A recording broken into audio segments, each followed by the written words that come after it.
Yo estaba en el puerto de cruceros, maletas listas a mis pies, protector solar en la cara y gafas de sol puestas, lista para embarcarme en las vacaciones soñadas junto a mi hijo y su esposa. Al menos, eso era lo que creía. Hasta que, de repente, recibí un mensaje en el celular. Mamá, ha habido un cambio de planes. Tú no vas al crucero. Llevaremos solo a la familia. En ese instante, mi corazón se congeló. Pero antes de continuar, revisa si ya estás suscrito al canal y escribe en los comentarios. ¿Desde dónde estás viendo este video? Nos encanta saber hasta dónde están llegando nuestras historias. Aún puedo sentir el olor a salitre de aquella mañana. El puerto de Veracruz estaba repleto de turistas animados, cargando maletas y sonrisas. Yo también sonreía, ansiosa por el crucero familiar que habíamos planeado durante meses.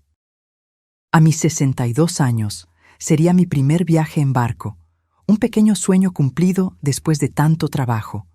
Mi protector solar en el bolso de paja, mi sombrero de playa nuevo, 3 vestidos comprados especialmente para las cenas formales. La felicidad de una mujer sencilla a punto de realizar un sueño modesto. Mi hijo Rafael estaba atrasado, nada inusual. Desde que se casó con Patricia, la puntualidad se había vuelto un artículo de lujo.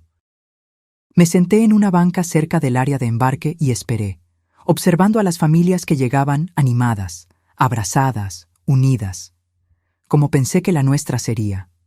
Fue entonces cuando mi celular vibró. Mensaje de Rafael. Mamá, ha habido un cambio de planes. No vendrás con nosotros en el crucero. Patricia prefiere que sea solo la familia. Te explicamos mejor cuando volvamos. Leí aquellas palabras 3, 4, 5 veces. Mis ojos no lo creían, pero mi corazón ya lo sabía. Levanté la cabeza y ahí estaban, en la cubierta superior del barco, Rafael, Patricia y mis 2 nietos, Mateo y Julia. No se dieron cuenta de que los observaba. O quizás se dieron cuenta y fingieron que no. Patricia sonreía, acomodándose el cabello rubio mientras le señalaba algo a los niños. Mi hijo miraba su celular, probablemente verificando si yo había leído su mensaje. Solo la familia. ¿Como si yo fuera qué? ¿Un satélite distante? ¿Una extraña?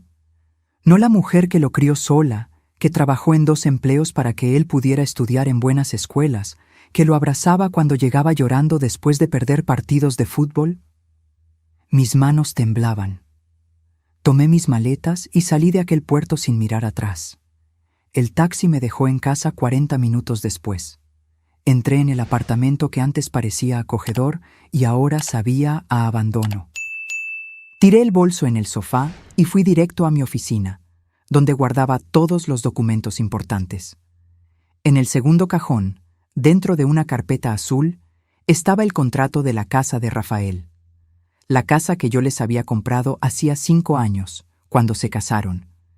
La casa donde yo no era bienvenida para cenas de fin de semana, porque Patricia necesita espacio para crear su propio ambiente familiar. La casa cuya última cuota hipotecaria yo había pagado exactamente 2 meses atrás. La casa que todavía estaba a mi nombre. Ellos nunca se habían importado con ese detalle. De hecho, Rafael siempre decía, «Es solo burocracia, mamá, lo resolvemos después». Y yo, ingenua, creía que era solo cuestión de tiempo hasta que formalizáramos la transferencia. Pero ahora entendía, no era olvido, era conveniencia. Sequé las lágrimas que ni siquiera había notado que estaban cayendo. Respiré hondo e hice una llamada. «Doctor Marcelo, soy Elena Oliveira. ¿Recuerda aquella casa que compré para mi hijo? Sí, esa. Necesito saber cuáles son mis opciones legales». Mientras conversaba con mi abogado, una calma extraña comenzó a envolverme. No era rabia, aunque estaba allí, latiendo bajo mi piel. Era una claridad que nunca había sentido antes. Como si de repente todas las piezas encajaran. Las palabras de Patricia sobre crear límites saludables. El creciente distanciamiento de Rafael. Los comentarios sobre que yo era demasiado intensa con los nietos. Las excusas para no incluirme en celebraciones. Incluso el hecho de que, En las últimas Navidades, yo recibía regalos cada vez más impersonales, una olla eléctrica, una tarjeta de regalo de tienda departamental. No eran incidentes aislados, era un patrón. Un plan para alejarme lentamente, manteniendo solo lo que les interesaba. Mi apoyo financiero, mi disponibilidad para emergencias, mi nombre en los documentos de la casa que no podían pagar solos. Yo había sido reducida a una función. Un cajero automático emocional y financiero. El doctor Marcelo confirmó lo que yo ya sabía. La casa era legalmente mía. Yo podía hacer lo que quisiera con ella. Vender, alquilar, modificar. Todo estaba a mi nombre, y no había ningún documento que prometiera la transferencia futura a Rafael. ¿Cuánto tiempo tardaría en completar una venta?, pregunté, sorprendiéndome con la firmeza en mi propia voz. ¿Con un comprador interesado? 2 semanas, quizás menos si aceleramos el proceso. El crucero duraría 10 días. Abrí mi notebook y tecleé un correo electrónico a Teresa, mi amiga agente inmobiliaria. Necesito vender una casa rápidamente. Es una cuestión de dignidad. Aquella noche no lloré más. Preparé un té de manzanilla, me senté en el balcón y observé la ciudad de Guadalajara iluminada. Por primera vez en años, no estaba pensando en Rafael, en Patricia o en los nietos. Estaba pensando en mí. ¿En quién era yo antes de convertirme en la mamá de Rafael o en la abuela de los niños? Recordé a la Elena que amaba bailar, que soñaba con conocer París, que tenía amigos e intereses propios. La Elena que había sido gradualmente borrada para dar lugar a una versión conveniente de mí misma, una que cabía perfectamente en los rincones de la vida de ellos, sin molestar, sin ocupar demasiado espacio. Aquel mensaje en el puerto no había sido solo una exclusión de un crucero. Había sido un recordatorio cruel de que, para ellos, yo ya no era esencial. Era prescindible. Un extra. No familia. Bueno, si era así como querían jugar, yo también tenía mis cartas. Y era hora de usarlas. Tomé mi diario y comencé a escribir un plan. No por venganza, aunque había un sabor amargo de justicia en todo eso. Era por supervivencia. Era por amor propio. Mientras el barco de ellos se alejaba de la costa brasileña, yo comenzaba a trazar mi propio curso. Un curso donde, por primera vez en décadas, yo era la prioridad. La semana siguiente pasó en un torbellino de acciones calculadas. Teresa, mi amiga agente inmobiliaria, encontró una pareja interesada en solo 3 días. Jóvenes, sin hijos, con dinero en efectivo. Agendamos una visita para el día siguiente. Necesité una excusa para entrar en la casa de Rafael. Después de todo, aunque fuera legalmente mía, ellos la consideraban su hogar. Usé la llave que siempre mantuve. Para emergencias, mamá, Rafael decía, y entré con la sensación extraña de estar invadiendo un espacio que me pertenecía en el papel, pero no en el corazón de ellos. Vine a recoger algunas plantas para cuidar mientras viajan, le dije a la vecina curiosa que me observaba desde el jardín. Ella sonrió, creyendo. Después de todo, yo era la madre dedicada de Rafael, conocida por todos en el vecindario. Dentro de la casa, fui recibida por el silencio y las memorias. Recordé el día en que les entregué las llaves, el abrazo emocionado que Rafael me dio, las lágrimas de gratitud en los ojos de Patricia. ¿Cómo aquello se había transformado en solo familia en tan poco tiempo? Mientras caminaba por las habitaciones, noté las señales de mi gradual exclusión. En las fotos en las paredes, yo aparecía cada vez menos. En los últimos portarretratos, no estaba en ninguno. En las estanterías, ningún libro que yo había regalado estaba expuesto. Incluso la colcha que tejí para ellos estaba guardada en el armario, sustituida por una comprada en tienda departamental. En la oficina de Rafael, abrí los cajones en busca de cualquier documento relacionado con la casa. Fue cuando encontré un sobre con el membrete de un abogado. Dentro, un borrador de documento titulado Transferencia de propiedad. Fechado hacía 3 meses, pero nunca firmado o presentado a mí. El texto era claro. Planeaban pedir la transferencia de la casa a nombre de ellos tan pronto como se pagara la última cuota, o sea, hacía 2 meses. Pero algo se lo impidió. Quizás calcularon que yo no aceptaría fácilmente. O quizás estaban esperando el momento perfecto para abordar el asunto cuando yo estuviera emocionalmente vulnerable. Guardé el documento en mi bolso. Evidencia. No es que necesitara más motivos para seguir con mi plan, pero aquello confirmaba mis sospechas. No fue un olvido, fue una estrategia. Al día siguiente, la pareja interesada visitó la casa. Camila y Roberto, ambos médicos, se enamoraron del inmueble. «Es perfecto para nosotros», dijeron, sin saber del drama que envolvía aquellas paredes. Hicieron una oferta por encima del valor de mercado, con pago en efectivo y plazo de conclusión en 1 semana. «¿Estás segura de esto, Elena?», preguntó Teresa cuando firmamos los primeros documentos.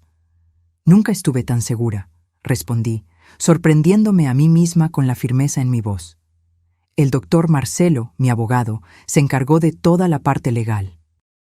Explicó que, como propietaria registrada, yo tenía todo el derecho de vender el inmueble.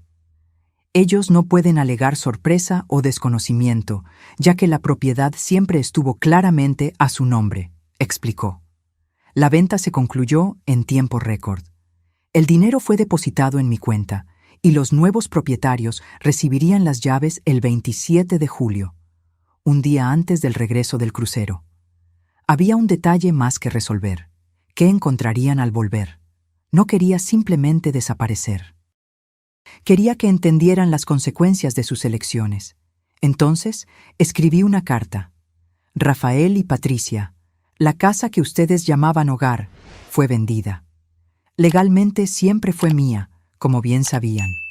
Así como sabían que terminé de pagar la hipoteca hace 2 meses, usando mi jubilación. Cuando recibí su mensaje diciendo que yo no era familia suficiente para acompañarlos en el crucero, entendí finalmente mi lugar en su vida. Un lugar conveniente, periférico, disponible solo cuando era necesario. Los nuevos propietarios se mudarán mañana. Sus pertenencias personales han sido almacenadas en un depósito pagado por 3 meses. La llave y la dirección están con el doctor Marcelo Almeida, cuyo contacto está adjunto. No se preocupen en buscarme. Así como ustedes necesitaban espacio para crecer como familia, yo también necesito espacio para redescubrir quién soy, además de una madre y abuela desechable. Elena. Guardé la carta en un sobre y lo dejé sobre la mesa de la cocina, donde seguramente sería lo primero que verían. Junto a él, coloqué una copia de la escritura de la casa y del contrato de venta. En la última noche, antes de entregar las llaves a los nuevos propietarios, hice algo que no hacía en años: bailar. Puse a Elis Regina a sonar en mi celular y giré por la sala vacía, ahora sin muebles, despojada de las falsas sonrisas en las fotografías, limpia de las mentiras no dichas. «Tu familia ahora está sin techo», susurré al eco de la casa vacía. Aquel baile no era una celebración de venganza. Era un ritual de liberación. Durante años me había definido por los papeles que desempeñaba en la vida de los demás. Madre de Rafael, suegra de Patricia, abuela de Mateo y Julia, cajero automático emocional y financiero. Buen ejemplo. Siempre disponible. Nunca de más. Mientras daba vueltas en la sala vacía, sentí el peso de esos papeles desprendiéndose de mí. Era como si cada vuelta me devolviera un pedazo de la Elena que un día fui, aquella que tenía sueños propios, deseos, una vida más allá de servir a los demás. Al día siguiente, entregué las llaves a Camila y Roberto. Estaban radiantes, hablando de planes para redecorar, de cómo transformarían la habitación extra en una oficina compartida. «La energía de esta casa es especial», dijo Camila. «Se puede sentir que hubo mucho amor aquí». «Lo hubo», respondí. «Pero no todo amor sobrevive a la conveniencia». Ella me miró sin entender, pero sonrió de todas formas. Yo también sonreí, una sonrisa genuina por primera vez en días. Mientras salía por el portón por última vez, sentí una mezcla de emociones que no conseguía nombrar. No era exactamente paz, ni venganza, ni tristeza. Era el alivio doloroso de finalmente ver la realidad tal como es, no como deseamos que sea. Volví a mi apartamento en la Ciudad de México e hice una llamada. «María», le dije a mi hermana, «aquel viaje a París que siempre soñamos. ¿Qué tal el mes que viene?» Colgué antes de que ella pudiera responder, enviando a continuación los pasajes que había comprado aquella mañana. Era hora de vivir mis propios sueños, no solo de financiar los de los demás. Aquella noche, dormí profundamente por primera vez desde el día en el puerto. Sin pesadillas, sin despertar sobresaltada, sin aquel dolor en el pecho que me acompañaba hacía semanas. Mientras el barco volvía lentamente a la costa brasileña, yo me alejaba cada vez más del puerto de Veracruz, de donde habían partido. No físicamente, sino emocionalmente. Ellos planeaban regresar a una vida que ya no existía. Yo planeaba partir hacia una vida que estaba apenas comenzando. El vuelo a París salía en exactamente 30 días, tiempo suficiente para organizar mi nueva vida y asistir de lejos a las consecuencias de mi decisión. No por crueldad, sino porque necesitaba entender que aquello no era una pesadilla temporal, era la realidad que había construido para mí misma, un ladrillo de abnegación a la vez. 3 días antes del regreso del crucero, recibí un mensaje de Rafael. «Mamá, te extrañamos. Los niños preguntan por ti todos los días. No puedo esperar para mostrarte las fotos». Sonreí amargamente a la pantalla del celular. La hipocresía era tan transparente que casi podía verla brillando entre las palabras. Ninguna disculpa por la exclusión, ningún reconocimiento de la herida causada, solo la continuidad del guión en el que yo debía desempeñar mi papel, la madre comprensiva, siempre lista para perdonar. No respondí. Cada notificación no leída era un pequeño acto de rebelión contra décadas de disponibilidad incondicional. Al día siguiente llegó otro mensaje, ahora de Patricia. «Elena, te trajimos unos chocolates belgas maravillosos. Julia los eligió especialmente para la abuela». Una vez más, lo dejé en visto. El silencio era mi única respuesta posible en aquel momento. Porque si comenzaba a hablar, quizás no conseguiría parar. Y aún no estaba lista para ese enfrentamiento. Cuando faltaban 24 horas para el desembarque, Rafael llamó. Lo dejé ir al buzón de voz. «Mamá, es extraño que no respondas. ¿Está todo bien? Estamos preocupados. Llegamos mañana a las 6 de la tarde. ¿Podemos pasar a cenar? Los niños te extrañan». La preocupación en su voz parecía genuina, lo que hacía todo aún más confuso. ¿Cómo podía excluirme tan fríamente y después actuar como si nada hubiera pasado? Era como si viviéramos en realidades paralelas. El día del desembarque me desperté temprano y fui a la cafetería cercana al puerto. De lejos, vi el enorme barco blanco acercándose lentamente a la costa. En algún lugar, en aquella estructura flotante, estaban las personas que un día llamé familia. Pedí un espresso doble y observé el movimiento creciente en la terminal. Familias ansiosas esperando a sus seres queridos, conductores de aplicaciones sosteniendo carteles con nombres, vendedores ambulantes ofreciendo agua y refrigerios. A las 18:15 vi a Rafael, Patricia y los niños bajando la rampa. Estaban bronceados, sonrientes, cargados de bolsas. Julia sostenía un peluche nuevo. Mateo vestía una camiseta de alguna isla caribeña. Parecían la imagen perfecta de la familia feliz. Me giré antes de que pudieran verme. Pagué mi café y salí. No necesitaba asistir al momento en que leerían mi carta, en que se darían cuenta de que la casa ya no era de ellos. Eso no me traería satisfacción. Volví a mi apartamento y apagué el celular. Lo que fuera que sucediera en las próximas horas, yo no quería ser testigo. No se trataba de torturarlos o saborear su confusión. Se trataba de finalmente crear el espacio que yo necesitaba para sanar décadas de pequeñas desilusiones. Aquella noche, dormí un sueño inquieto. Parte de mí aún se sentía culpable, condicionada a poner las necesidades de ellos por encima de las mías. Pero otra parte, la que crecía más fuerte cada día, sabía que había hecho lo necesario. A las 7:43 de la mañana siguiente sonó el timbre. Miré por la mirilla y vi a Rafael. Estaba solo, con profundas ojeras y el rostro pálido. Abrí la puerta sin decir palabra. «¿Cómo pudiste?». Fueron sus primeras palabras, la voz temblando entre rabia e incredulidad. «¿Vendiste nuestra casa sin siquiera consultarnos?». «No era nuestra casa, Rafael. Era mía. Siempre lo fue. Está en el contrato que nunca te importó leer». Se pasó las manos por el cabello, desorientado. «Pero vivíamos ahí, teníamos una vida ahí, los niños crecieron en esa casa. Y yo tenía planes de viajar con ustedes, de ser parte de la familia. Es curioso cómo los planes cambian, ¿no?». «Fue solo un viaje, mamá, un único viaje». «No, Rafael. Fue la gota que derramó el vaso. Fue el momento en que finalmente entendí mi lugar en tu vida.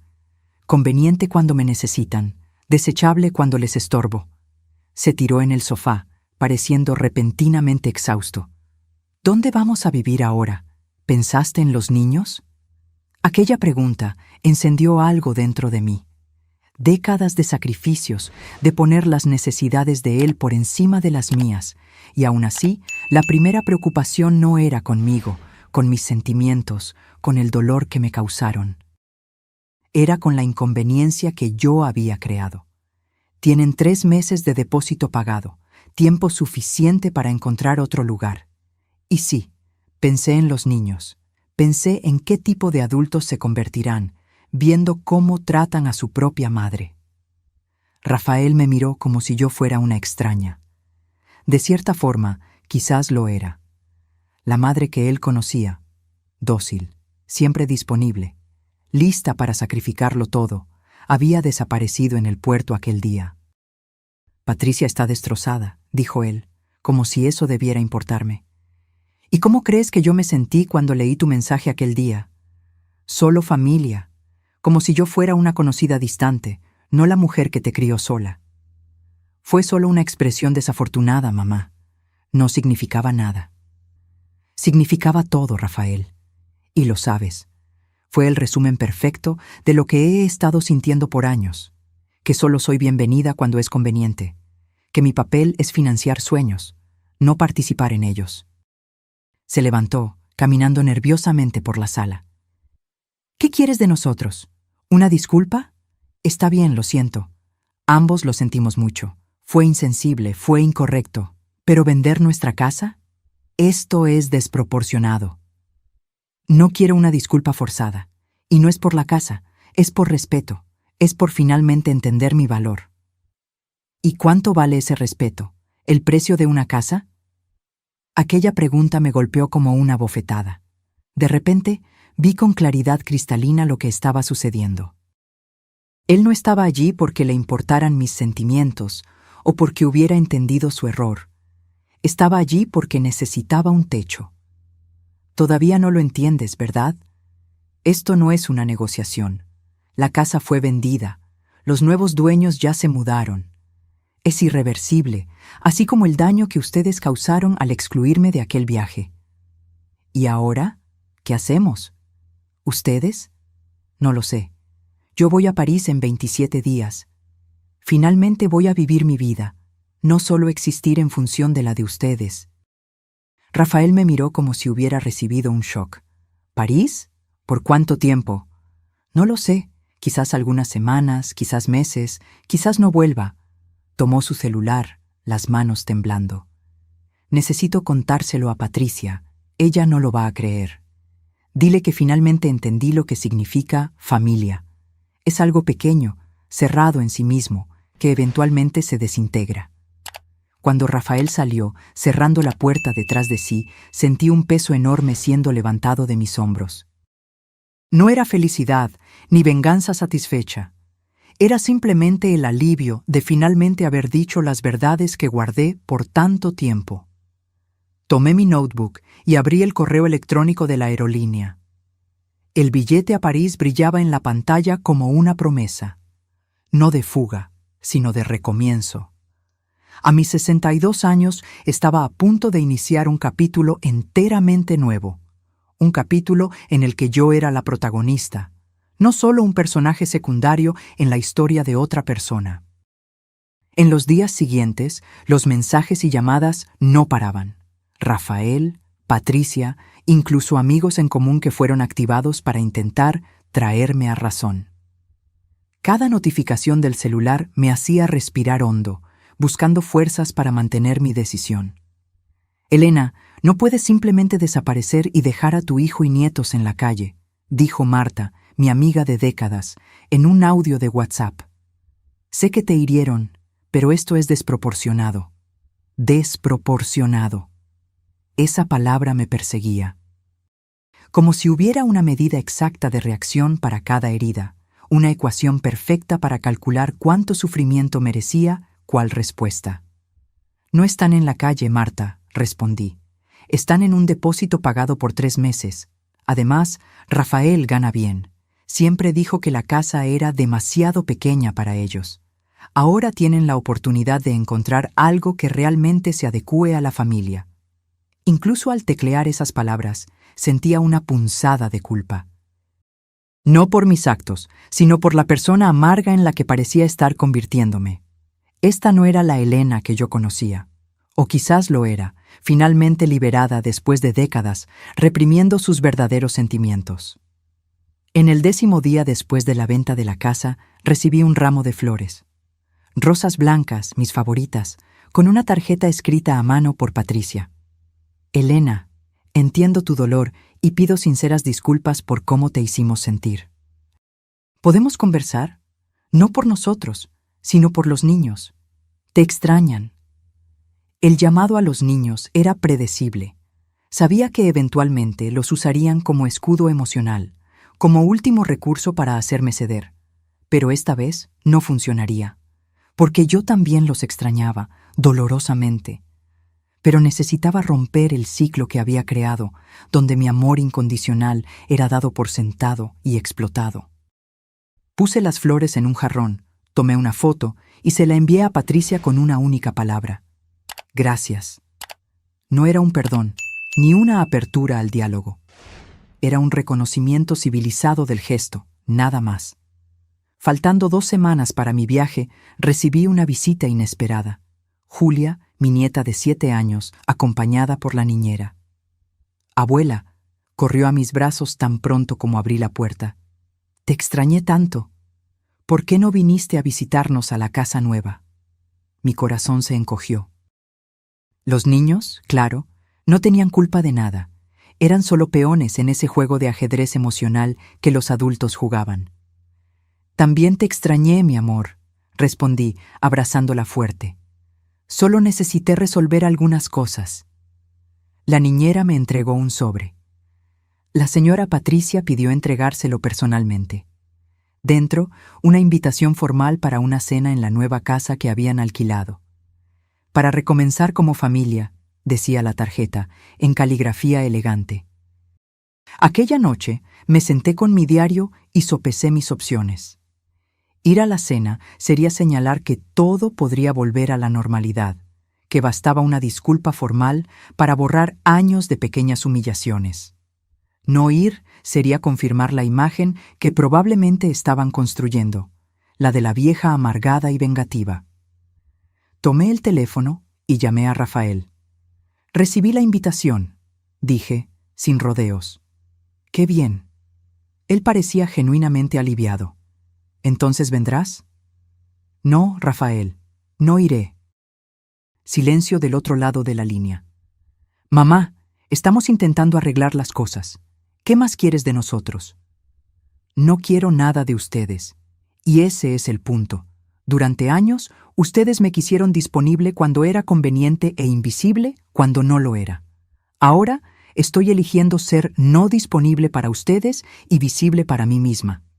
Pero ¿y los niños? Ellos no tienen la culpa de todo esto. Estoy de acuerdo, y por eso mantendré contacto con ellos. Pero en mis términos, no en los de ustedes. ¿Qué términos son esos? Su voz tenía un toque de irritación mal disimulada. Los llevaré a pasar un fin de semana conmigo, una vez al mes. Sin ustedes. Así como ustedes querían un crucero sin mí, quiero tiempo con mis nietos sin ustedes. Esto es ridículo, mamá. Estás usando a los niños como moneda de cambio. No, estoy estableciendo límites, algo que debí haber hecho hace mucho tiempo. Colgué antes de que él pudiera responder. Mis manos temblaban, pero no de miedo o arrepentimiento. Era la adrenalina de finalmente confrontar las dinámicas tóxicas que yo había permitido establecerse. Al día siguiente, Patricia apareció en mi puerta. Estaba impecablemente vestida, como siempre, pero su rostro traicionaba noches mal dormidas. Elena, ¿podemos conversar? ¿Solo nosotras dos, mujer a mujer? Hice un gesto para que entrara, ofrecí un café que ella rehusó y nos sentamos frente a frente en la sala. ¿Qué te pasó?, preguntó ella, su tono entre preocupado y acusatorio. Esta no es la Elena que conocemos. Tienes razón, no lo es. Aquella Elena murió en el puerto cuando leyó el mensaje de su hijo diciendo que no era familia suficiente para un crucero. Patricia bajó los ojos. Fue un error terrible. Estábamos estresados con los preparativos. Yo no me sentía bien con mi madre enferma. Fue una decisión impulsiva. Impulsivo sería olvidar avisarme sobre una cena. Excluirme deliberadamente de un viaje familiar es una elección consciente, una que revela exactamente lo que piensan sobre mi lugar en la familia. Patricia suspiró, ajustándose el collar de perlas que yo le había regalado la Navidad pasada. Siempre fuimos agradecidos por todo lo que hiciste por nosotros, Elena. La casa, el apoyo financiero, la ayuda con los niños. ¿Y es agradecidos? ¿Es así como demuestran gratitud? ¿Tratándome como una empleada cuyos servicios pueden dispensar cuando es inconveniente? No es justo ponerlo de esa forma, protestó ella, la voz temblorosa. Hemos intentado construir nuestra propia familia, nuestra propia identidad como pareja. A veces, eso significa establecer límites. Límites, repetí, sintiendo el sabor amargo de la palabra. Es curioso cómo esos límites nunca se aplicaron cuando necesitaban dinero para reformar la cocina, o cuando querían dejar a los niños conmigo para viajar por trabajo. Patricia se ruborizó ligeramente. Sé que parece hipócrita. No parece, Patricia, lo es. Ella respiró hondo, como si reuniera coraje. ¿Qué puedo hacer para arreglar esto? Estamos realmente arrepentidos. La miré, realmente la miré, buscando señales de sinceridad en su rostro perfectamente maquillado. Había algo allí, no arrepentimiento genuino, quizás, pero ciertamente la comprensión de las consecuencias. No hay nada que arreglar, respondí tranquilamente. Ustedes hicieron sus elecciones, yo hice las mías. Ahora vivimos con ellas. ¿Pero y los niños? Necesitamos encontrar alguna estabilidad para ellos. Como le dije a Rafael, seguiré presente en la vida de ellos, en mis términos. ¿Fines de semana sin nosotros? Su tono traicionaba irritación. ¿Como si no fuéramos confiables con nuestras propias hijas? No es cuestión de confianza, Patricia. Es cuestión de construir mi relación con ellas independientemente de ustedes. Así como ustedes construyeron su familia independientemente de mí. Patricia se levantó, alisándose la falda como hacía cuando estaba incómoda. Has cambiado, Helena. Sí, cambié. Debí haber cambiado hace mucho tiempo. Después de que ella salió, me sentí extrañamente ligera. No había gritado, no había llorado. Simplemente había dicho las verdades que necesitaban ser dichas, sin drama o rencor excesivo. La Elena de antes habría cedido, habría aceptado cualquier migaja de reconciliación, hambrienta por aprobación e inclusión. Pero esta nueva Elena, o quizás la Elena original, que había sido sofocada por años de abnegación, exigía respeto, no solo migajas de atención. En la semana siguiente, antes de mi viaje, cumplí mi promesa. Busqué a Julia y Mateo para pasar un día conmigo. Los llevé al zoológico, compramos helado, tomamos fotos tontas, hablamos de todo y nada. Sus amigos de la escuela, los animales favoritos, el libro que Julia estaba leyendo. En ningún momento mencioné a sus padres o la situación entre nosotros adultos. Eran niños, merecían ser librados de los dramas de los adultos. Cuando los dejé de vuelta, Rafael me esperaba en la puerta, tenso. ¿Se divirtieron?, preguntó, intentando sonar casual. Mucho, respondí, manteniendo la misma ligereza forzada. Trajeron los dibujos que hicieron para ti. Gracias por hacer esto, dijo, pareciendo genuinamente agradecido, por no alejarlos de ti por causa de todo esto. Nunca haría eso, Rafael, no soy como ustedes. El comentario lo golpeó como era esperado, pero él solo asintió aceptando el golpe. ¿Cuándo vuelves de París?, preguntó, cambiando de tema. No lo sé, quizás nunca. ¿Estás hablando en serio? Había pánico genuino en su voz. Por primera vez en décadas, estoy poniendo mis necesidades en primer lugar. Me quedaré el tiempo que sea necesario para redescubrirme. ¿Y si te necesitamos? ¿Y si los niños te necesitan? Sonreí, no con alegría, sino con la certeza de quien finalmente entendió su valor. Sobrevivieron sin mí durante 10 días de crucero. Estoy segura de que sobrevivirán durante mi viaje. En la noche antes del vuelo a París, hice algo que venía posponiendo. Abrí la caja donde guardaba todos los recuerdos de Rafael, fotos de su infancia, dibujos escolares, su primer zapatito. Cada artículo contaba la historia de un amor incondicional que había sido lentamente transformado en conveniencia. No tiré nada a la basura, ni guardé la caja en el fondo del armario. Simplemente la observé, reconociendo que aquellas memorias formaban parte de mí, así como el dolor de la exclusión reciente. No necesitaba negar el pasado para abrazar el futuro. En la mañana siguiente, mientras el taxi me llevaba al aeropuerto, recibí un mensaje de Rafael. «Buen viaje, mamá. Te amamos, aunque no lo creas ahora». No respondí. No porque no creyera en el amor de ellos, sino porque había aprendido que amor sin respeto es solo una palabra vacía, una excusa para continuar comportamientos perjudiciales. El avión despegó puntualmente a las 10:25. Mientras Brasil quedaba atrás, me sentí como si estuviera respirando libremente por primera vez en años. No era solo un viaje geográfico, era una jornada hacia dentro de mí misma, para redescubrir la Elena que existía antes de ser la mamá de Rafael o la abuela de los niños. La Elena que tenía sueños propios, deseos, una vida que no se resumía a servir a los demás. La azafata sirvió champaña en la clase ejecutiva, un lujo que me había permitido con parte del dinero de la venta de la casa. Levanté la copa en un brindis silencioso, no al fin de una familia, sino al comienzo de mí misma. París me recibió con lluvia fina y cielo gris, pero ni eso disminuyó el encanto del momento. María, mi hermana, esperaba en el aeropuerto con un paraguas colorido y una enorme sonrisa. «Bienvenida a tu nueva vida», dijo ella, abrazándome con fuerza. María siempre fue mi opuesto. Nunca se casó, nunca tuvo hijos, construyó una carrera internacional y vivía entre París y Cancún hacía décadas. Mientras yo dedicaba mi vida a Rafael, ella dedicaba la suya a sí misma.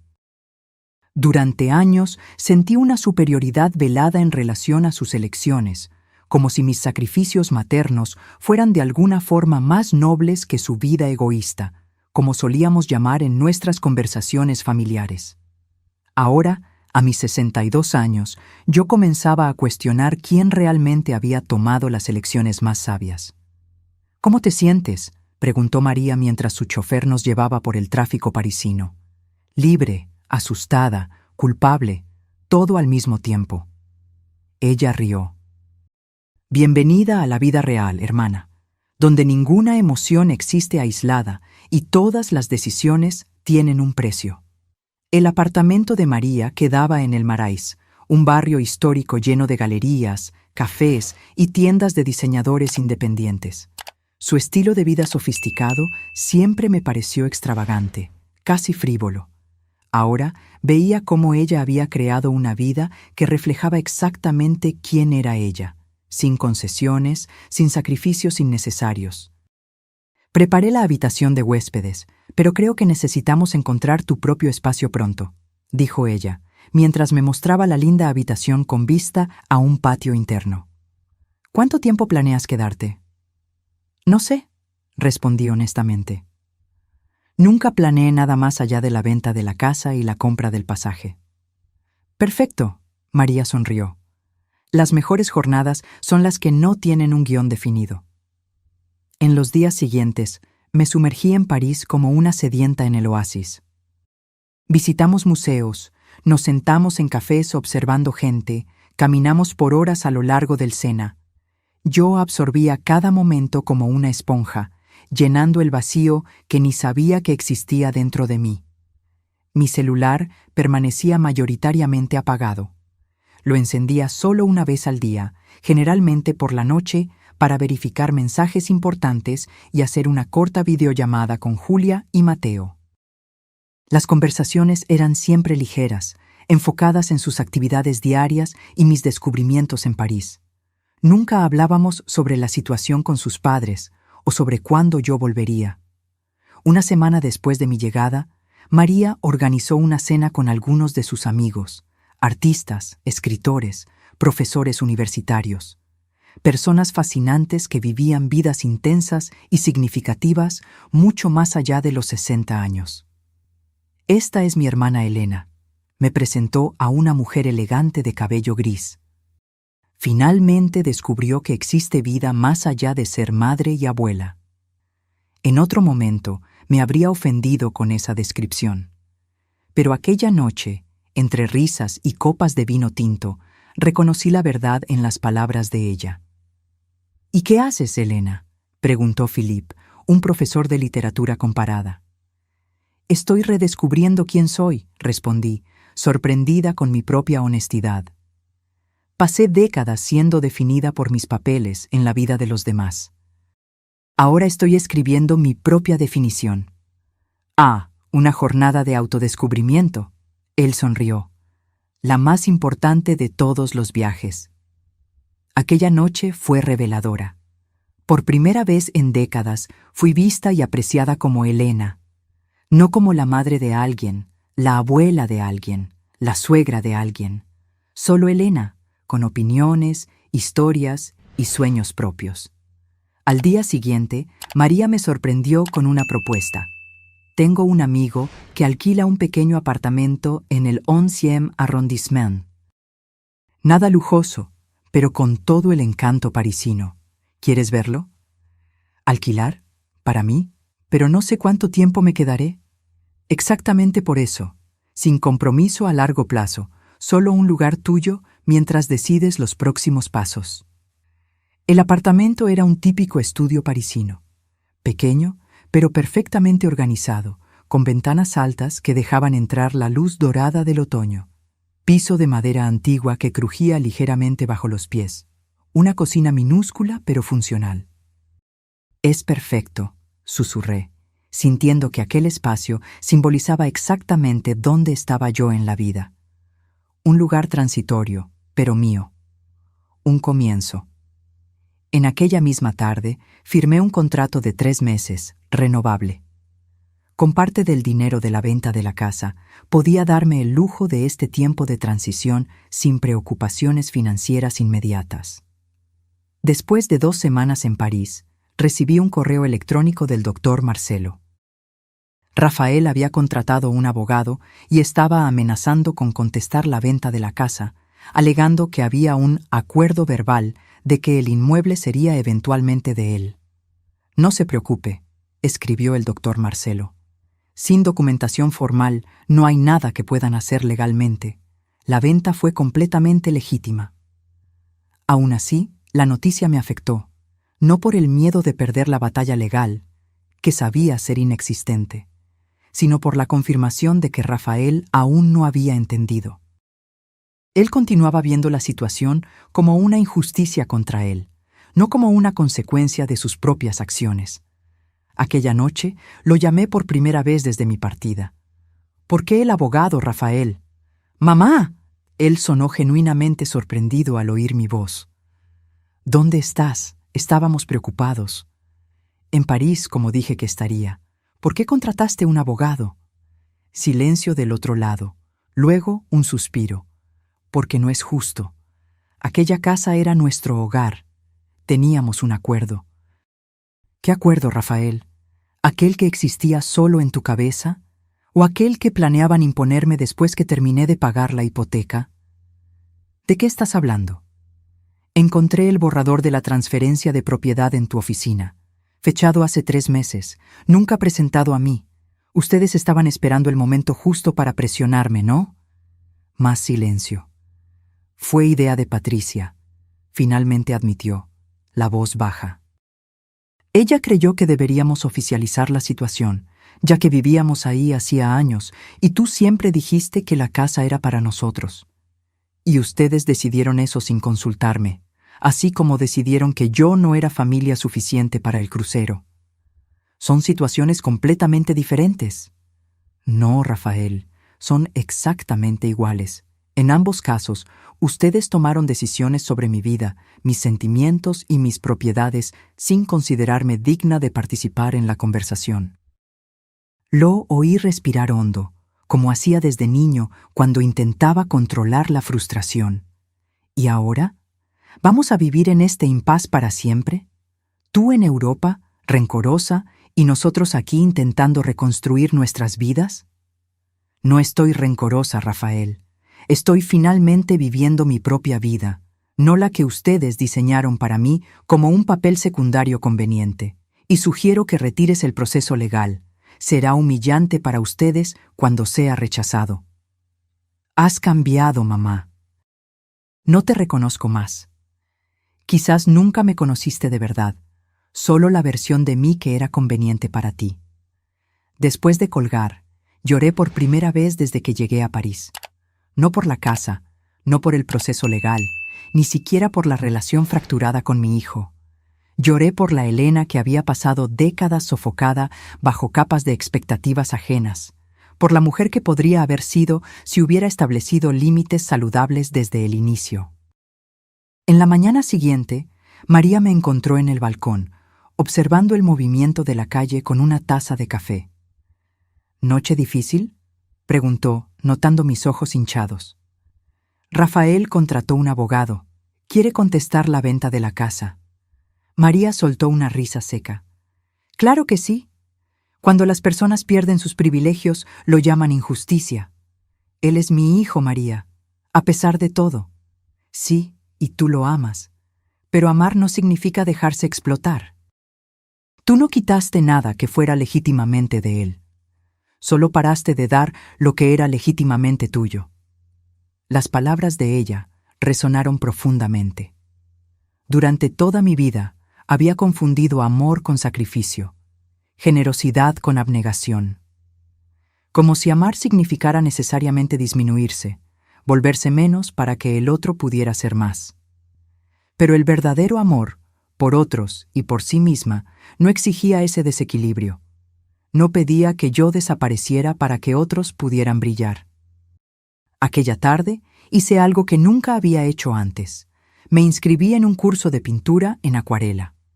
Una pasión adolescente que había abandonado cuando quedé embarazada de Rafael, considerándola un pasatiempo frívolo, incompatible con las responsabilidades maternas. El taller quedaba en un edificio antiguo en Montmartre, con ventanas enormes que enmarcaban los tejados de París como una pintura viva. El profesor, un señor de cabello blanco y manos manchadas de tinta, nos recibió con una sonrisa gentil. «La acuarela es como la vida», dijo él, demostrando una pincelada suave. «Puedes guiar el agua, pero nunca controlarla completamente. La belleza está en aceptar los caminos impredecibles que ella elige». Mientras mezclaba colores y los observaba fluir por el papel, tuve una epifanía. Era exactamente eso lo que estaba aprendiendo a hacer con mi propia vida. Guiar, no controlar. Aceptar lo impredecible, encontrar belleza en los caminos inesperados. Al final de la clase, Había creado un pequeño paisaje, imperfecto ciertamente, pero vibrante de colores y posibilidades, así como el nuevo capítulo que estaba comenzando a escribir para mí misma. El otoño en París transformó los árboles en explosiones de rojo y dorado, como si la ciudad entera estuviera celebrando mi transformación personal. Los días se volvían más cortos, pero de alguna forma mis horas parecían más plenas, más significativas. Establecí una rutina que era exclusivamente mía. Me despertaba temprano, tomaba café en una pequeña boulangerie en la esquina, donde el dueño ya me reconocía, y guardaba un croissant aún caliente. Caminaba por parques diferentes cada día, asistía a mis clases de acuarela 2 veces por semana, y por la noche, muchas veces cenaba con María y sus amigos, o simplemente me quedaba en mi pequeño apartamento, leyendo o pintando. Era una vida simple, pero completamente mía. Cada decisión, cada momento, era elegido por mí y para mí. Las semanas pasaron y la frecuencia de los mensajes de Rafael disminuyó gradualmente. El doctor Marcelo me informó que él había desistido del proceso legal, aceptando finalmente que no tenía base para contestación. Continué haciendo videollamadas regulares con Julia y Mateo, pero incluso estas se volvieron menos frecuentes a medida que ellos se adaptaban a la nueva dinámica familiar. A mediados de noviembre, recibí un correo electrónico inesperado de Patricia. Elena, espero que estés bien en París. Las fotos que envías a los niños son hermosas. A ellos les encanta mostrar a sus amigos dónde la abuela está viviendo ahora. Escribo para pedir disculpas. Genuinas, esta vez. No por las molestias prácticas que nos causamos el uno al otro, sino por el daño emocional que te causamos a lo largo de los años. Rafael y yo hemos estado en terapia de pareja desde que partiste. No fue fácil enfrentar ciertas verdades sobre nosotros mismos, sobre cómo te tratamos, sobre los patrones tóxicos que establecimos. El terapeuta nos ayudó a ver cómo normalizamos comportamientos manipuladores y egoístas, disfrazándolos como establecimiento de límites saludables o construcción de nuestra propia familia. La verdad es que dimos tu generosidad por sentada. Peor, la explotamos conscientemente, sabiendo que tú nunca dirías no, nunca establecerías límites firmes, nunca exigirías reciprocidad. No espero que perdones u olvides, ni estoy pidiendo que vuelvas o que restaures la situación anterior. Solo quería que supieras que tu decisión drástica nos forzó a confrontar verdades dolorosas e iniciar cambios reales. Rafael tiene dificultad en expresar esto, así que tomo la libertad de hablar por los dos. Él todavía está procesando mucha rabia y culpa, pero está progresando. Los niños están bien. Te extrañamos, pero respetamos tu jornada, con sinceros deseos de bienestar, Patricia. Leí el correo electrónico varias veces, intentando discernir manipulación disfrazada de sinceridad. Pero algo en esas palabras sonaba diferente de los intentos anteriores de reconciliación.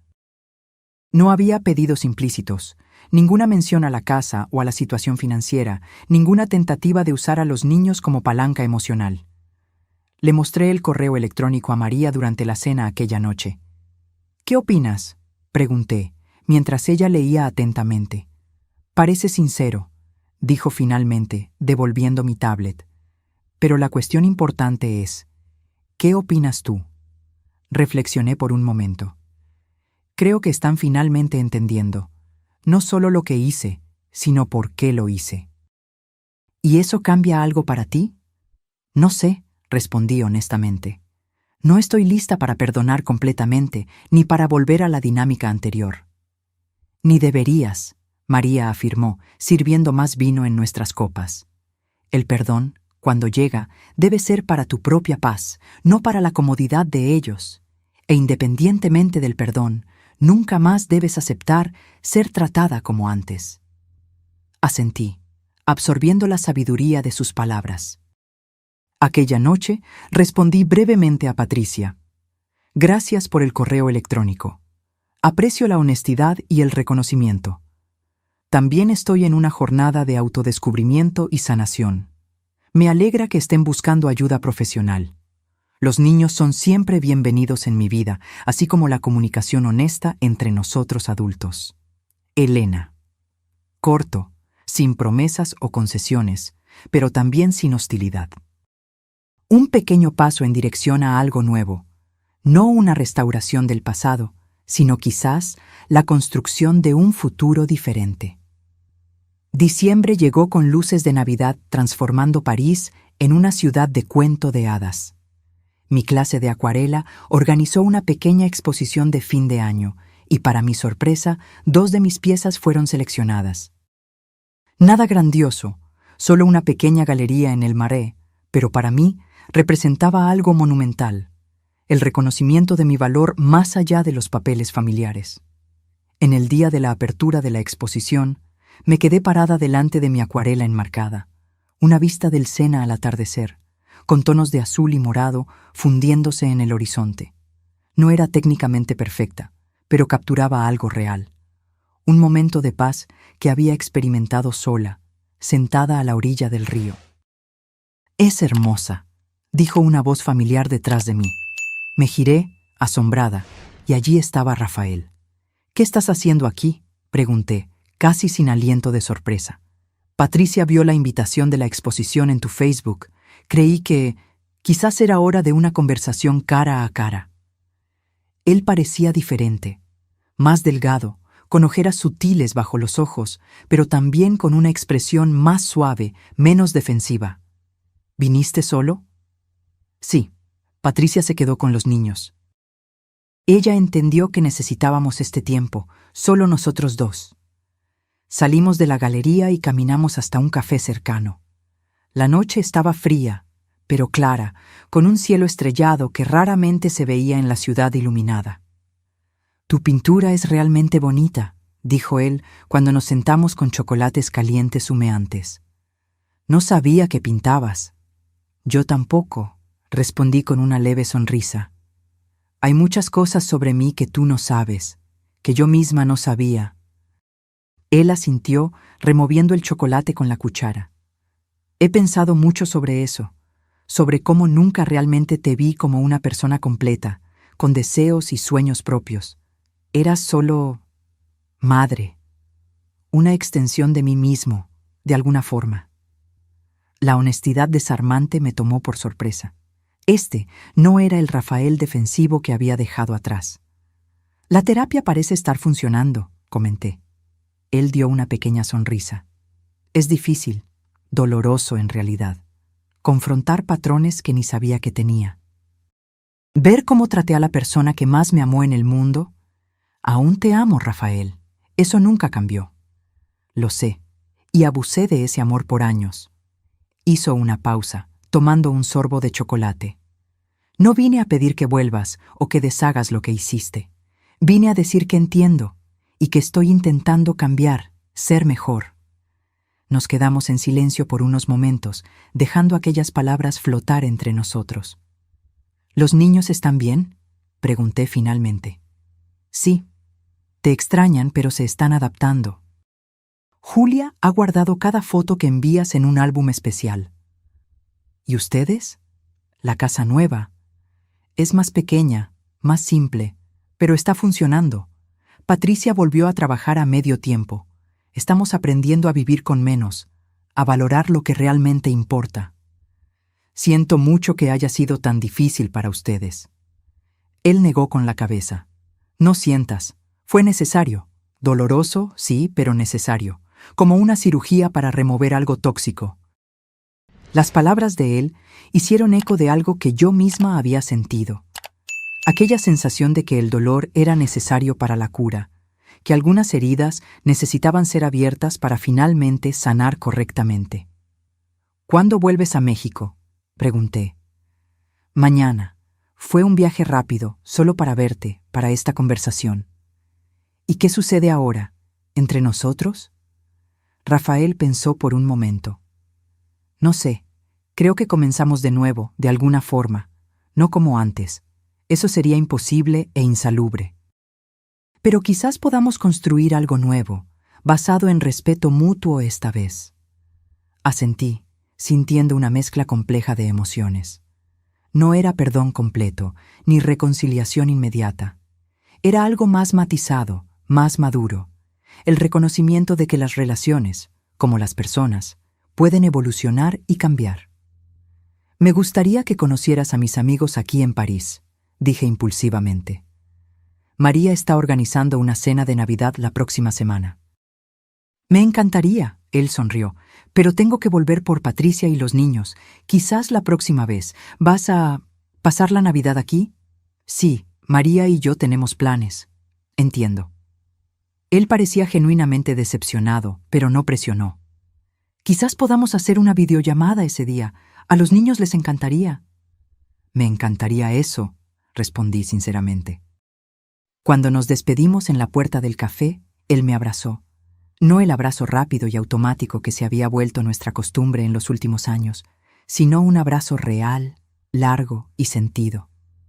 Te amo, mamá, susurró en mi oído. Lo siento por todo. También te amo, hijo, respondí, dejando algunas lágrimas escapar finalmente. Siempre amé. Mientras lo veía alejarse en la calle iluminada por luces navideñas, sentí algo desatarse dentro de mí. No era perdón completo, eso aún tomaría tiempo, pero era el inicio de una cura, para él, para mí, para nuestra relación rota. Aquella noche pinté hasta tarde en mi pequeño apartamento. No era el Sena esta vez, ni París. Era una playa mexicana, con aguas azul turquesa y arena dorada. Un lugar a donde una vez llevé a Rafael cuando niño, donde construimos castillos de arena que la marea inevitablemente se llevaba. Llamé a la pintura reconstrucción. Santur, la Navidad en París, fue mágica de una manera que nunca había experimentado antes. María decoró su apartamento con un pequeño pino cargado de adornos vintage, luces doradas iluminaban las ventanas, y el aroma de vin chaud, vino caliente, impregnaba el aire. Sus amigos se reunieron para una cena sofisticada pero acogedora, trayendo platos de sus propias tradiciones familiares. En la mañana de Navidad hicimos la videollamada prometida con Rafael, Patricia y los niños. Ellos habían organizado un desayuno especial, con la mesa decorada y regalos envueltos con mi nombre. Para abrir cuando yo volviera, explicó Julia con ojos brillantes. La conversación fue sorprendentemente fácil, sin la tensión que yo esperaba. Patricia parecía diferente también, menos pulida y perfecta, más auténtica de alguna forma. Me mostró orgullosamente la decoración de la casa nueva, más pequeña pero acogedora, con toques personales que revelaban más personalidad que la mansión impersonal que habían habitado antes. ¿Cuándo vuelves, abuela?, preguntó Mateo, inclinándose a la cámara con ojos esperanzados. Miré a María, que asistía a la videollamada con interés discreto, y luego de vuelta a la pantalla. Aún no lo decido, querido. Estoy aprendiendo mucho aquí, redescubriendo cosas sobre mí misma. Como pintar, dijo Rafael con una sonrisa. Les mostré fotos de tu exposición. Sí, quiero aprender también, exclamó Julia. ¿Podemos tener clases juntas cuando vuelvas? Me encantaría eso, respondí, sintiendo una ola de ternura. Quizás podamos encontrar un profesor en Monterrey. Después de la videollamada, María y yo salimos para una caminata por los Champs-Élysées, admirando las decoraciones festivas y el movimiento de familias disfrutando del feriado. Parecen realmente diferentes, comentó María.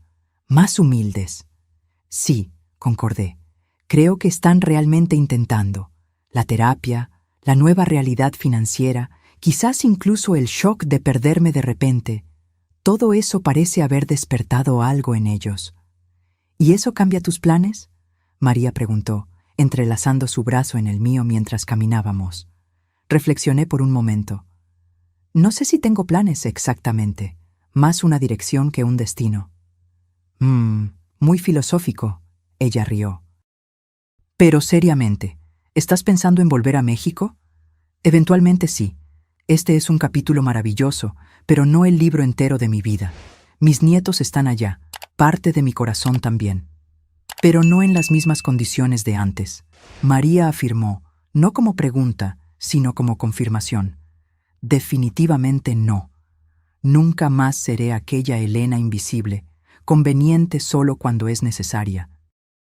Paramos frente a un escaparate deslumbrante, contemplando nuestros reflejos mezclados con las luces centelleantes de Navidad. Dos mujeres de mediana edad, semejantes en los rasgos pero tan diferentes en las experiencias de vida, unidas por sangre e historia compartida. ¿Sabes lo que más me impresiona de toda esta historia?, dijo María, ajustando su bufanda roja. No es la venganza en sí, aunque haya sido magistralmente ejecutada, es cómo emergiste de ella. Muchas personas se vuelven amargas, consumidas por el resentimiento, incluso cuando vencen. Pero tú floreciste. Sus palabras me tocaron profundamente porque capturaban exactamente lo que yo misma había comenzado a percibir. La venta de la casa no había sido el fin de la historia, sino el inicio. No se trataba de castigar a Rafael y Patricia, sino de liberarme de las cadenas invisibles que yo misma había ayudado a forjar a lo largo de los años. AMSA. Enero llegó con nieve ligera cubriendo los tejados parisinos, transformando la ciudad en un paisaje de cuento de hadas. Mi contrato de alquiler estaba llegando a su fin y necesitaba tomar una decisión: renovar por 3 meses más o volver a México. En una tarde particularmente fría, caminando por el jardín de Luxemburgo casi desierto, tomé mi decisión. Era hora de volver. No por obligación o culpa, no cediendo a la presión familiar, sino porque estaba lista para construir el próximo capítulo de mi vida, uno que incluía a mi familia, pero también mucho más. Llamé a Rafael aquella noche y compartí mi decisión. Vuelvo en febrero, dije, pero con algunas condiciones. ¿Cuáles? Su voz demostraba una mezcla de alegría y cautela. Voy a mantener mi independencia. Ya alquilé un apartamento cerca del suyo, pero no quiero vivir con ustedes ni ser niñera a tiempo completo. Entiendo y respeto eso, él respondió prontamente. Quiero seguir pintando. Encontré un taller en Monterrey que ofrece clases similares a las que tengo aquí. Claro, mamá, tu tiempo es tuyo. Y necesitamos establecer límites claros y respeto mutuo. Todos nosotros, incluso los niños, necesitan entender que la abuela tiene su propia vida. Estamos trabajando en eso en la terapia, él dijo. Aprendiendo sobre límites saludables, no solo para protegernos, sino para respetar a los demás también. La facilidad con que él aceptó mis condiciones confirmó lo que yo ya había percibido. Algo fundamental había cambiado. No solo en mí, sino en él también. Quizás en todos nosotros. Las semanas siguientes fueron un torbellino de preparativos. Enviar algunas pinturas y libros por correo, arreglar maletas, despedirme de los nuevos amigos que había hecho. París me había dado tanto en tan poco tiempo, no solo recuerdos y habilidades, sino una versión renovada de mí misma. En la última noche antes de mi partida, María organizó una cena de despedida. Durante el brindis, me miró profundamente a los ojos y dijo: «A mi hermana Elena, que demostró que nunca es tarde para reinventarse». En el vuelo de vuelta a México, reflexioné sobre la jornada extraordinaria de los últimos meses. Había partido como una mujer herida en busca de venganza, pero regresaba como alguien mucho más complejo. Una mujer con límites claros, con pasiones propias, con una nueva comprensión de su valor más allá de los papeles familiares. La venganza había sido solo el catalizador, el empujón necesario para una transformación mucho más profunda. Mamá, Rafael y los niños me esperaban en el aeropuerto con carteles hechos a mano y sonrisas genuinas. Patricia estaba allí también, más reservada, pero visiblemente intentando. Abracé a todos, sintiendo el calor familiar mezclado con una nueva dinámica aún en formación. «Bienvenida de vuelta», dijo Rafael, cargando mis maletas. O quizás debería decir, «bienvenida a un nuevo comienzo». «Me gusta eso», respondí, sonriendo. Un nuevo comienzo para todos nosotros. En las semanas siguientes, establecimos gradualmente nuestra nueva dinámica. Cenas semanales en familia, donde conversábamos sobre asuntos reales, no solo superficialidades. días especiales con los nietos, donde yo los llevaba a parques, museos y, sí, clases de acuarela que Julia tanto había pedido. Y, más importante, tiempo para mí misma. Mi apartamento acogedor, mi taller 3 veces por semana, nuevos amigos, una vida que era verdaderamente mía. Rafael y Patricia continuaban en terapia, aprendiendo a construir una relación más saludable no solo conmigo, sino entre ellos mismos. La pérdida de la casa, aunque traumática, había forzado una reevaluación de prioridades que estaba lentamente transformándolos en mejores personas. En un domingo particularmente agradable, 6 meses después de mi regreso, estábamos todos reunidos para un almuerzo en el patio del apartamento de ellos, más pequeño que la casa antigua, pero mucho más acogedor. Observé la escena con un sentimiento de paz que jamás imaginé posible después de aquel día en el puerto. Rafael asando, Patricia arreglando la mesa, los niños jugando en el césped, yo contribuyendo con un postre que había aprendido a hacer en París. ¿Sabes lo que estoy pensando?, dijo Rafael, acercándose con una copa de vino. Nunca te agradecí propiamente. ¿Por qué? Por haber sido fuerte lo suficiente para forzarnos a cambiar, por no haber aceptado ser tratada de aquella forma. Si hubieras simplemente cedido, como siempre hiciste, continuaríamos atrapados en aquel ciclo tóxico. Sus palabras me sorprendieron. Nunca había pensado en mi venganza como un regalo para ellos también, pero de cierta forma lo había sido. El dolor de la pérdida, la humillación, el despertar forzado, todo eso había creado espacio para algo nuevo y potencialmente mejor. Aún la extraño a veces, continuó él, mirando al horizonte. La casa, quiero decir, era bonita, espaciosa. Pero me di cuenta de que nunca fue realmente un hogar. Era más un trofeo, un símbolo de estatus. Este lugar, él gesticuló al pequeño jardín donde estábamos, con sus imperfecciones y espacio limitado, parece mucho más nuestro. Asentí, entendiendo perfectamente lo que él quería decir. A veces, perdemos algo valioso solo para descubrir que lo verdaderamente precioso estaba en otro lugar. A veces me pregunto, dije yo, si habría encontrado el coraje para cambiar si no hubiera sido tan drásticamente excluida aquel día. Si habría redescubierto la pintura, París, mi independencia. No puedo cambiar lo que hice, Rafael respondió, la voz embargada. Pero puedo prometer que nunca más te haré sentir invisible.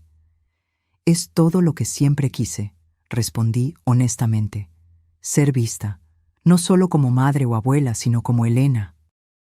Aquella tarde, cuando pintaba con Julia en el pequeño estudio que había montado en mi apartamento, ella me hizo una pregunta inesperada.